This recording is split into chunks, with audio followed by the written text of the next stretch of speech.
A solid submarine can serve its time for decades. These vessels are built to handle dangerous conditions, and as long as nothing goes sideways, they're reliable to the core. Once their job is done, most of them get dismantled or repurposed, but not all of them meet that typical end. This is because some are turned into museums and others become abandoned altogether.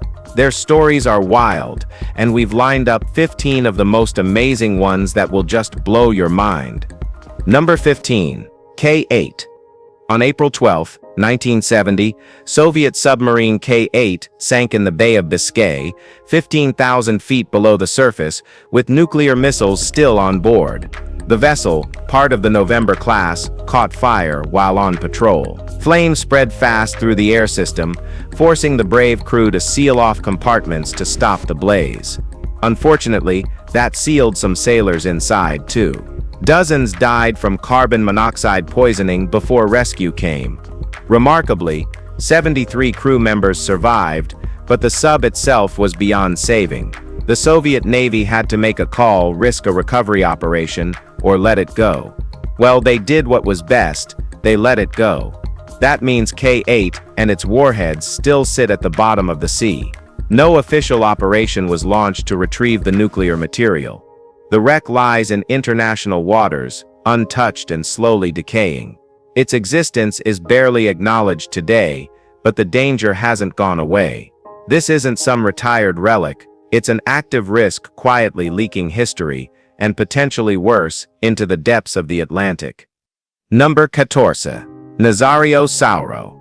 Italy doesn't have a long list of retired subs turned into museums, but the Nazario Saurro's 518 stands out with style.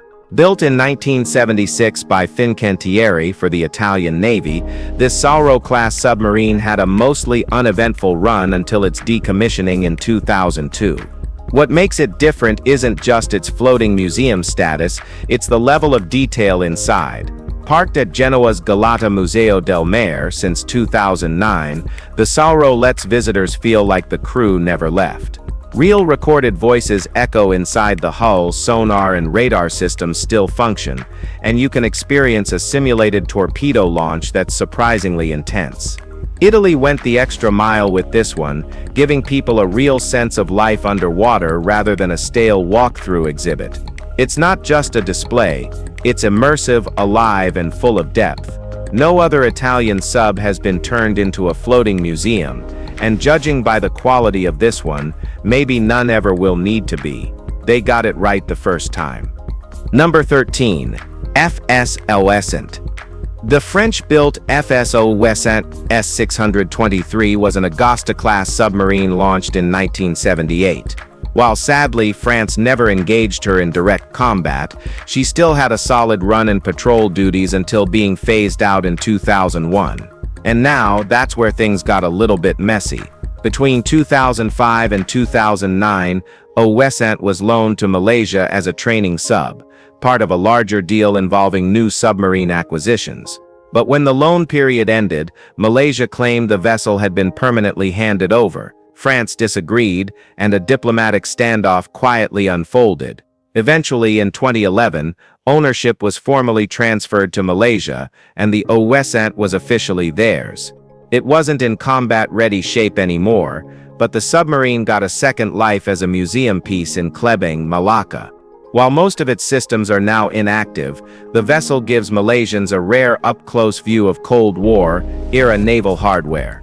The handover drama may have faded, but FSEant's presence on Malaysian soil remains a reminder of international deals, defense transitions, and the stories that don't make headlines. And that's what makes it great. Number 12. JDS Aishio. Laid down in 1983 and launched in 1985, the JDS Aishio was a diesel-electric Uzushio-class submarine built for the Japanese Maritime Self-Defense Force. She spent nearly 20 years in active service, taking part in critical naval exercises like Pacific Reach 2000, a historic drill involving ships from Japan, the US, South Korea, and Singapore. That marked Japan's first participation in international submarine rescue operations, a significant step forward in diplomacy and military collaboration. Aishio never saw combat, but she played her part in training and strengthening Japan's maritime readiness. After decommissioning in 2004, she was pulled from the water and installed outside the Kursura Maritime Museum in Hiroshima, but her public placement sparked some backlash. Japan's Asahi Shimbun newspaper criticized the museum for prioritizing war machines over civilian maritime heritage. Despite the controversy, the Aishio remains in full display today. Though you can't walk inside, its sheer size and presence offer a silent glimpse into the post-war military era Japan has always kept low-key but never forgotten. Number 11. PNS Hangar S131. Few submarines have made as deep a mark in military history as PNS Hangar S131. We mean like really launched in 1968 and built in France as a Daphne-class submarine. She didn't just serve, she rewrote naval warfare for Pakistan. In December 1971, during the Indo-Pak War, Hangar, under the command of Commander Ahmed Tasnim, fired a torpedo that sank India's FSEant S623. That single action made her the first submarine since World War II to record an underwater kill. The impact wasn't just tactical, it was psychological. India launched an immediate search and destroy operation, but Hangar slipped away, staying submerged for over a week. Her survival turned her into a national legend. After 35 years in service, she retired in 2006. Today, she's preserved at the Pakistan Maritime Museum in Karachi, where she's more than an artifact, she's a war hero in steel. Every year on December 9th, Pakistan marks Hangar Day to honor the submarine's legacy and the crew that changed the rules of the game. Number 10. INS Kursura. The INS Kursura S-20 isn't just a decommissioned submarine, it's a symbol of Indian naval pride. Launched in February 1969, she was the fourth submarine ever inducted into India's fleet. This Calvary-class vessel, modeled on the Soviet Foxtrot design, saw active service for over 3 decades. Her biggest moment came during the Indo-Pakistani War of 1971, where she played a crucial role in coastal patrols and surveillance.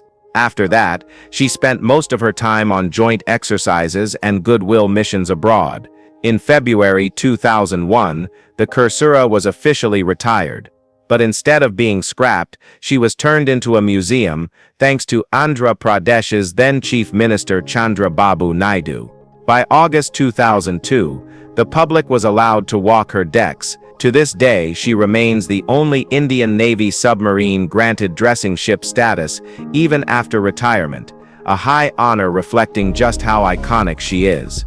Now resting in Visakhapatnam, she draws thousands of visitors, still representing India's maritime strength with silent dignity. Number 9. Narco Sub. Not every submarine is military. Some are built to move drugs, not torpedoes. In 2011, Colombian soldiers impounded a homemade semi-submersible in the Timbiquí region. The vessel was crude, slapped together with fiberglass and steel, but it wasn't a joke.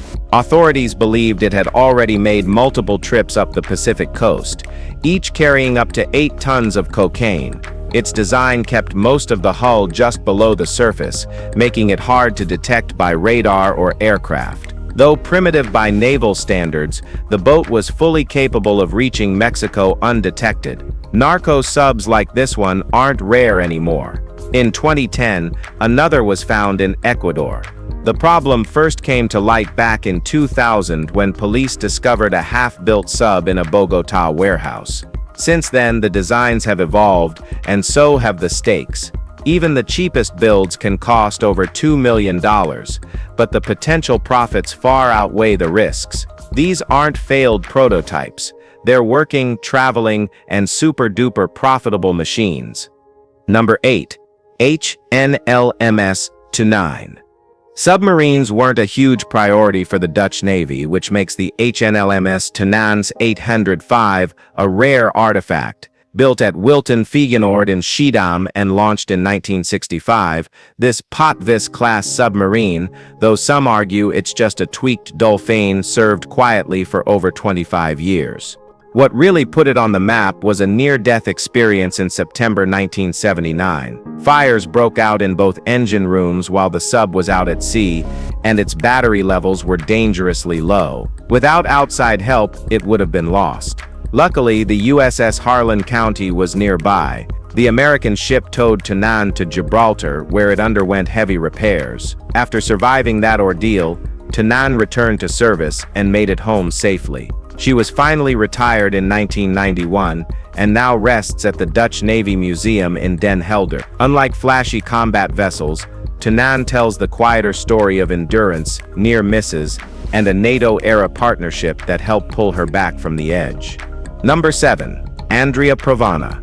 The Andrea Pana never saw combat, but it still landed in history, just not in the way it was intended. Built in 1915 at the Fiat shipyard in La Spezia, this World War II-era submarine came too late to actually participate in the war. Instead, it was assigned to the Livorno Naval Academy as a training vessel. It stayed there for over a decade, until disaster struck in 1927. Its right-hand thermal motor exploded without warning. There were injuries, but miraculously no fatalities. Given its outdated design and the growing shift toward newer tech, it was deemed not worth repairing. Rather than scrapping it, Italian officials decided to preserve it. A year later, it was encased in concrete and placed on public display near Ponte Isabella in Turin as part of the 1928 World Exhibition. Unlike many museum submarines that float in harbors, the Andrea Pana is locked into the land, frozen in time. It remains one of Italy's oldest preserved subs, a quiet monument to naval evolution and missed wartime purpose. What's your thoughts on it? Number 6. KRI Pasopati, 410. Built in 1955 in Gorky, Russia, this Whiskey-class submarine started its life as S-290 in the Soviet Navy. Just 7 years in, it was sold to Indonesia in 1962 and renamed KRI Pasopati 410. It was one of 12 submarines transferred during a tense moment in Southeast Asian politics. Indonesia was trying to assert control over Western New Guinea, still under Dutch rule. The Pasopati saw immediate action in Operation Trikora and was reportedly damaged during that campaign. But after repairs, it went back into full service and remained active until its decommissioning in 1994. Instead of being scrapped, it was dismantled, transported, and reassembled near Surabaya's Plaza, where it now sits as a full-scale museum exhibit. The interior has been preserved almost exactly as it was, and stepping inside is like time traveling to the Cold War era. With its dark metal corridors and control panels still intact, it stands as both a piece of maritime history and a reminder of a politically turbulent time in Indonesia's past. Number 5. U-352. The German submarine U-352 was a Type Fix EU boat launched in 1940 during World War II. It operated off the American East Coast as part of the Nazi naval campaign known as the Battle of the Atlantic. That campaign hit a wall in May 1942 when U-352 ran into the USCGC Icarus. The destroyer picked it up on sonar and unleashed a barrage of depth charges, sinking the vessel. It was the first German U-boat taken out by the United States Coast Guard. The wreck now rests just off Cape Hatteras in North Carolina, lying still in warm Gulf Stream waters. Unlike many wrecks, U-352 remains mostly intact. Its hull is covered in algae, coral, and marine life. Amberjacks swarm the area, so thick at times that divers say it's tough to get a clear photo. The wreck has become one of the most visited dive spots on the East Coast.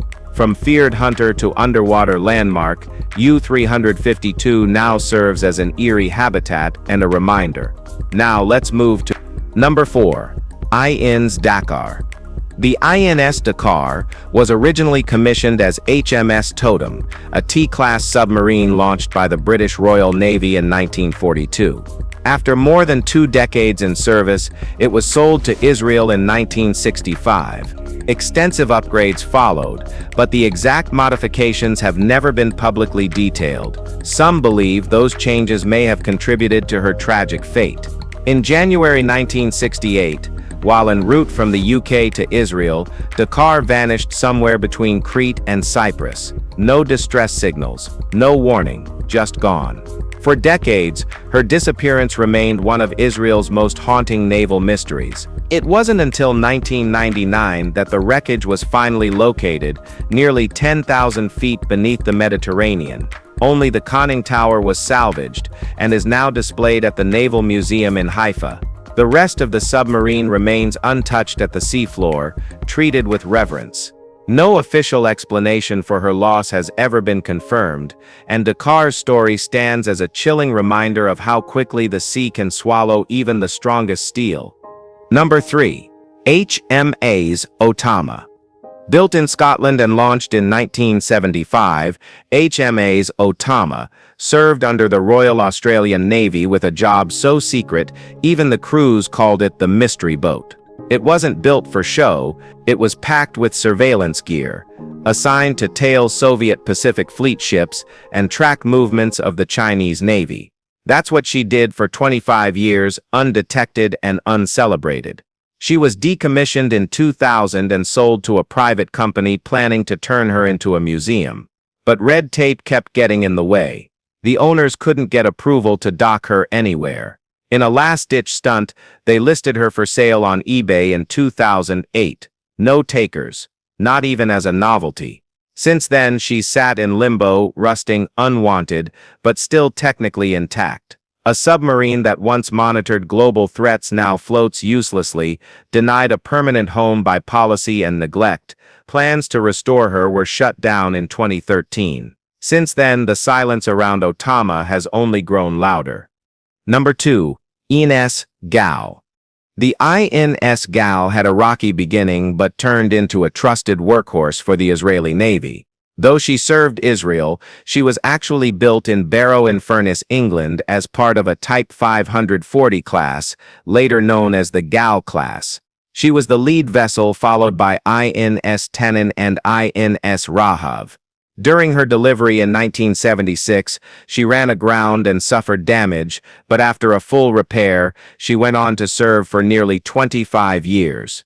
By 2000, the Gal was phased out to make room for the more advanced Dolphin-class submarines. Plans to sell her off fell through, and she was eventually shipped back to Haifa. In 2007, she found her final role as a museum exhibit open to the public. Restored with care, the submarine still reflects its operational era. Today, it's part of the clandestine Immigration and Naval Museum in Haifa, offering a rare chance to step inside an actual Israeli Navy vessel that quietly carried out missions during one of the region's tensest periods. Number 1. HMAS Ovens. HMAS Ovens was more than just a Cold War-era vessel. It was a statement of intent. Built in Scotland like its sister ship, HMAS Otway, Ovens launched in late 1967 and was commissioned into the Royal Australian Navy in 1969. Unlike Otway's relatively quiet service, Ovens carved out an active and decorated career. It became the first Australian submarine to participate in the ANZ-UK alliance, and later made history again by being the first to fire a live Mark 48 torpedo during the multinational Kangaroo II war games in 1976. That training exercise saw Ovens sink over 170,000 tons of simulated enemy ships, including a mock version of the USS Enterprise. To celebrate the success, her crew tied a broom to the periscope, a signal of a clean sweep. After decommissioning in 1995, Ovens found new life at the Western Australian Maritime Museum. Unlike many preserved submarines, this one didn't just float around, it made moves. Now it sits preserved, not as a memory of combat, but of strategy. If you enjoyed this video, be sure to like, share, and subscribe. Thanks for tuning in, and we'll see you soon.